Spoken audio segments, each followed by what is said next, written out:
So that's the point I was going to come on and address, and the short answer to that is yes, I think they were, although yes, they have a big impact on businesses and individuals.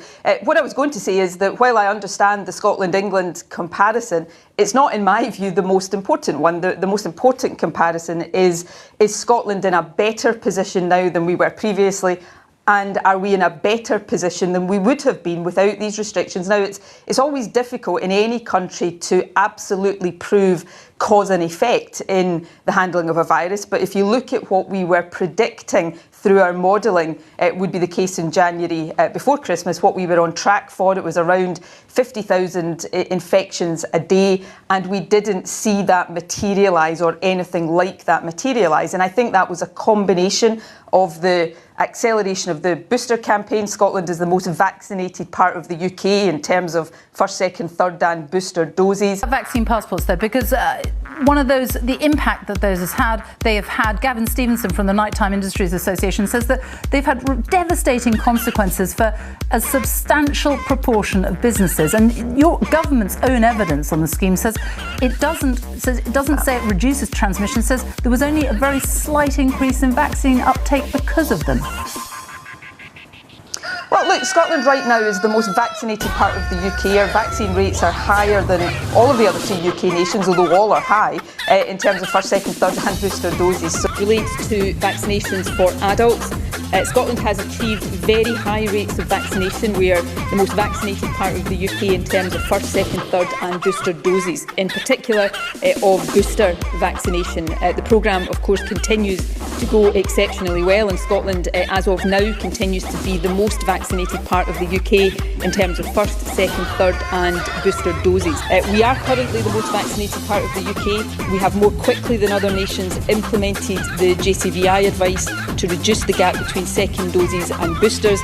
Scotland has achieved very high rates of vaccination. We are the most vaccinated part of the UK in terms of first, second, third and booster doses. News, therefore, without good reason, of course, continues to go exceptionally well, and Scotland, as of now, continues to be the most vaccinated part of the UK in terms of first, second, third and booster. Still too many eligible people who are not yet fully vaccinated. You're one of them, and if you have no good reason without good reason, every single dose of this vaccine right now, Scotland is the most vaccinated part of the UK. We're not complacent about that. We continue to press to speed this up every single day. And if you have no good reason without good reason, say pretty bluntly to people, if you are eligible and able to be vaccinated right now and you're choosing not to be vaccinated, then you're being deeply irresponsible.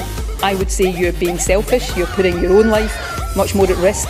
You choosing without good reason not to be vaccinated is deeply irresponsible. Vaccine passports that you're keeping in place, do they actually work in terms of reducing transmission?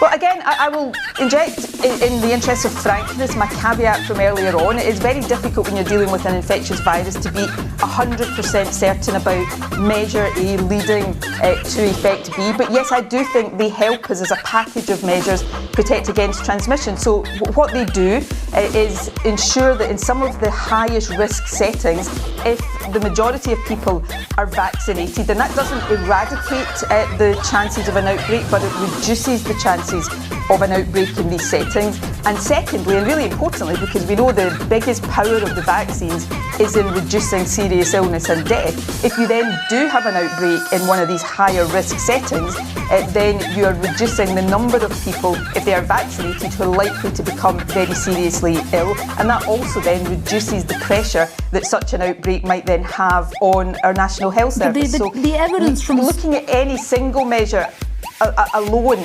doesn't tell you that it is entirely responsible for containing the virus. It's a package of measures. And of course, if you look across Europe right now, many countries have COVID certification schemes in place, and many countries have them in place in a much wider spread of venues than is the case here in Scotland. And of course, Scotland, Wales and Northern Ireland have all chosen to do this. And we talk about, often when we're in Scotland, and I'm sure it feels the same in Wales and Northern Ireland, we feel as if we are being described as somehow doing things unique, and because England hasn't done them, we are the outlier.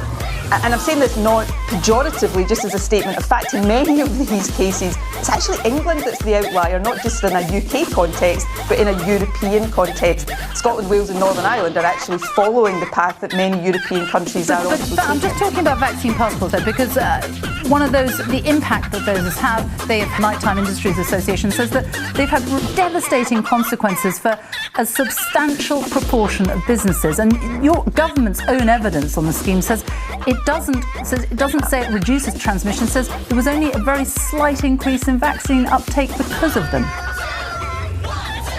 Well, look, Scotland right now is the most vaccinated part of the UK. Our vaccine rates are higher than all of the other three UK nations, although all are high, second, third and booster doses. So, we've had real success in that.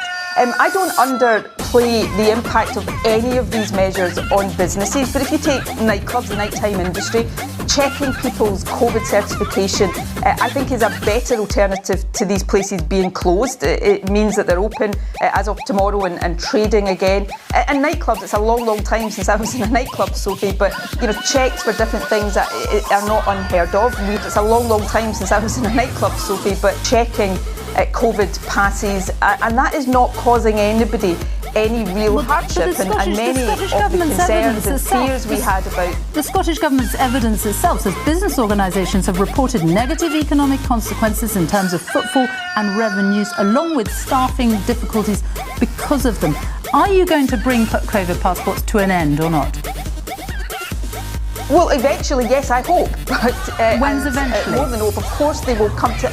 Well, look, Sophie, I'm not going to sit here and tell you a date for that, because I would literally be making it up, because we're in the throes of a global pandemic that is still unpredictable. Now, you talk about economic consequences, and yes, there are economic consequences for everything that we do to try to control the virus. But the point I made earlier is the point I'm going to make again, because it's really important.